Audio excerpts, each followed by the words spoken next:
Fresh from the showcase here at SwissWatchExpo, today we're going to talk about Panerais and the differences between the Panerais. We're not going to get bogged down in the details of the movements and all the little small things that people get mired into.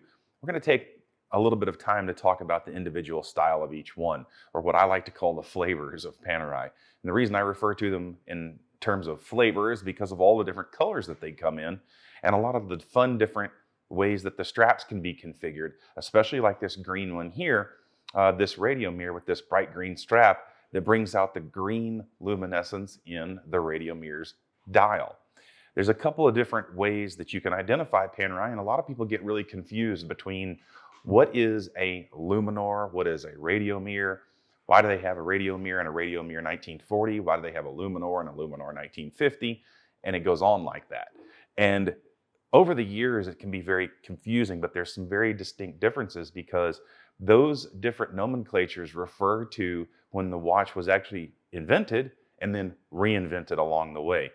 So there's some very distinct differences in the year patterns of those, especially in the Radiomir. So the very first portion of the Radiomir was distinct because of the way that it had a specialized crown that a lot of people refer to as an onion crown, or kind of it looked like a little tornado. The way that it was convex and the way that it was shaped. It started out wide at the end and then it went to a point towards the center. Almost looked like a little tornado when the watch is sitting on its side. I don't like the term onion crown, so I'm going to avoid that as much as possible. We don't have one of those here in our display right now because I want to talk about a couple of differences in just the overall stature of the Radiomir and the Luminor, so we can kind of familiarize ourselves with them. These are the Radiomir 1940s. The original Radiomir had a little wire that went from one side of the case to the other, and that's how they attached and affixed the strap. So when you see the Radiomir original with the wire lug, then you will know that's just the original Radiomir. And so that Radiomir sort of appeared around the 1938 to 39 time period. It really started coming into its own for the Italian Navy around the early 1940s. Now, you say, well, but there's a Radiomir 1940. Well, true. So that watch originally was around for about 4 or 5 years, the Italian Navy, and then they moved on to this style that we have here, the Radiomir 1940s model. So this was the most predominant model throughout the 1940s period before they got to the Luminors. Now, the interesting thing about these particular watches, and the reason I like both of these, I'm going to tell you, this particular one with the green is a 00574.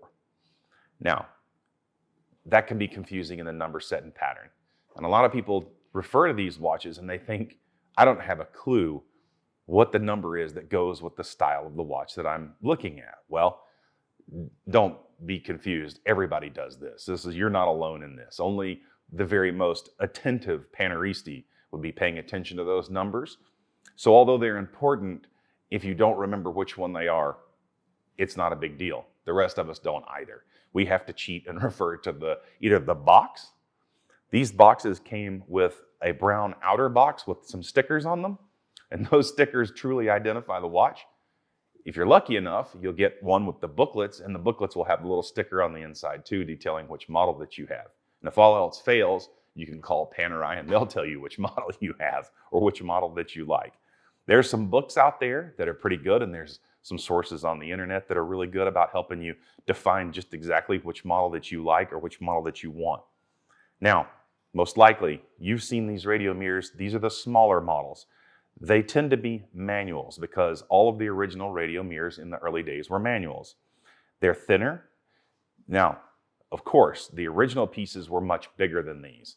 The original Radiomirs were in the 50 millimeter size, and they even had 60 millimeter size, which is kind of insane when you think about it. But they needed to see these things underwater. So they also come with this really bright luminescence on the dial. And the dial is the most important thing to a Panerai. Why? This watch that I'm holding in my right hand, this green strap, has what is called a sandwich dial. What that means is that there's an underlay of dial which is painted with that luminescence color. Now, in the early days, they used radium, so that's why this is called a Radiomir. The radium of the luminescence of the dial gave this the name. So that's why it's called this with this particular style and this particular case pattern. This watch has a top layer with the numbers that are carved out of another disc that's laid on top of the original dial layer. So you have a sandwich dial because you have two that are put together with the paint in the middle. So the watches glow super intense along with the hands, and they go all night long. This is made from Super Luminova now. They don't use the radium anymore, and they haven't for many years. So you don't have to worry about those types of things in these watches. Now they do have the manufacturer caliber movement in them, and they are manual wind. So they're very well decorated. They're beautiful. These happen to have the open case back. Typically, not always, but typically with Luminors and with Panerai Radiomirs, you will find that the manual winds, in-house caliber, and the automatic manufacturer caliber will be displayed through the case back, but that's not always true because they do come with, in the early days, not now, but in the early days, they were non-manufacturer caliber that were highly modified. In fact, they were what I refer to as a unitas, you may pronounce a different UNITAS movement, which was an ETA-based movement. So they were thicker, and the watches would have to be thicker for that reason. Panerai came up with their own in-house manufacturer caliper so that they could make them thinner like these. Now, I'm going to move on from this particular piece, and I'm going to go to the gold.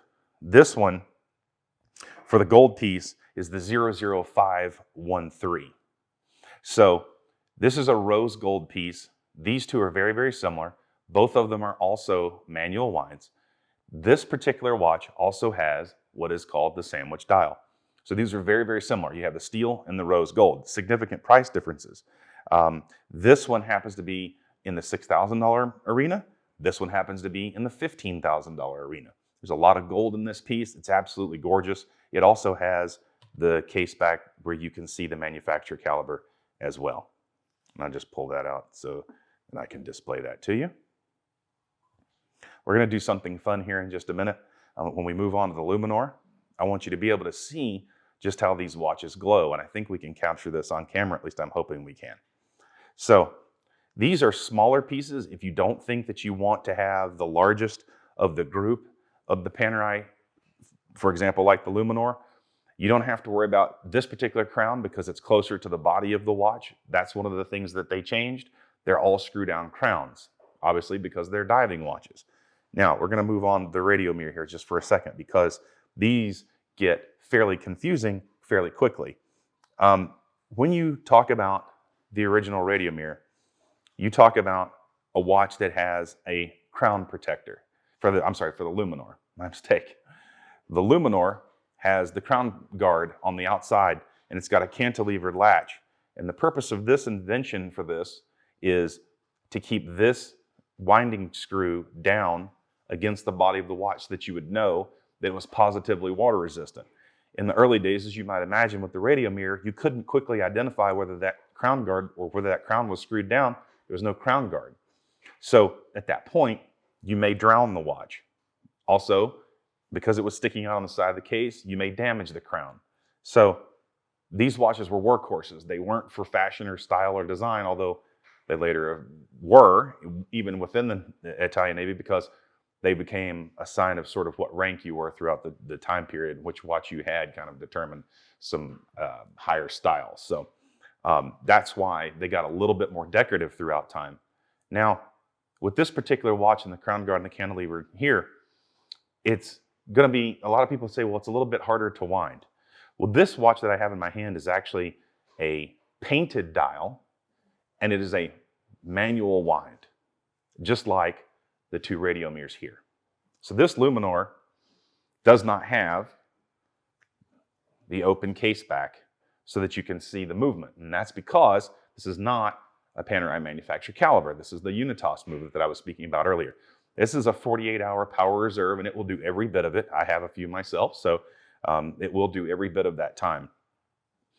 One of the things that you should note, and I'm going to grab my flashlight here because I think we might be able to capture just how bright this dial is once it's charged. I think even in there, you can see just how bright that watch is. That glows like that for a really long time, and a lot of people don't realize that. All of the watches do, no matter whether it has a sandwich dial or not. This one happens to be a painted dial. So these are the reasons that people really like these watches. Now, the manual wind happens to be just a little bit lighter than the automatics.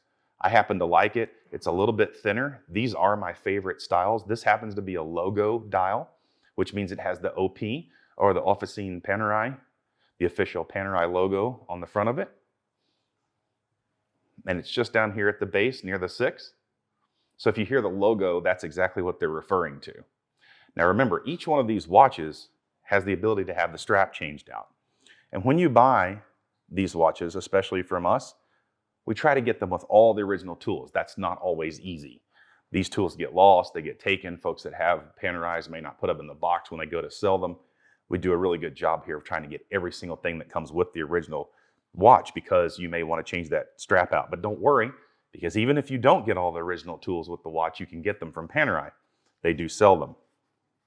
Now, this particular watch is interesting because this watch is an automatic, and this one has the inside magnifying glass. So in other words, instead of like a Rolex where it has the Cyclops on the outside, this one's underneath the glass. And you can actually see the date a lot better because you don't have these weird angles at which you need to look at the date to see it. The Cyclops being reversed underneath the crystal makes it easier to see the date, at least in my opinions. Your opinion may vary. Now, this watch is interesting. It's also a painted dial, but instead of having the stick markers, the hats that were just the single lines for each one of the hours, this one actually has the Arabic numerals. So, not to be confused with Roman numerals. So you have an actual written number for each one of the hours, the 6 and 12 being larger than the rest of them. This one also happens to have the sub-dial, of course, on the left side. Those also vary. Some dials have them, some dials don't. Not all watches have the magnifying glass under the crystal. That's why there's so many different Panerais along the way. But this watch is really great. This one also is an automatic, but it does not have the open case back, so you cannot see the movement. This was a modified ETA movement as well. So throughout the years, you can see there's a lot of changes. These also come in sandwich dials, by the way. The differences between the crown guards. The Luminor versus the Luminor 1950. The 1950 has the patent and then the trademark here on the actual crown guard. This one happens to not have it. Don't get mired down in that detail, because now even Panerai just refers to this as just the Luminor.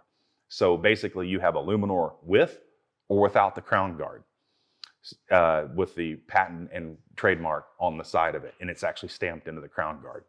That's a matter of personal preference. The ones that have the stamps in them, because that is their patent, they are actually larger. They stick out just a little bit further, and they're not quite as smooth. They're more blocky. These are the one that is on this one is a little bit more rounded. So when you see that, you'll notice, oh wow, these don't look the same. That's why.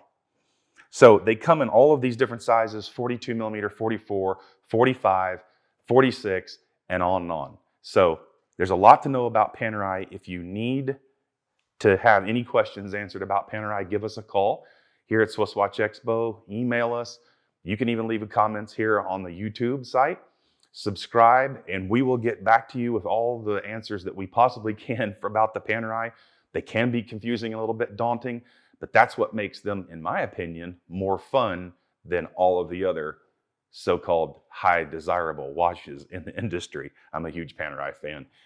So give us a call and we'll help you find your best Panerai.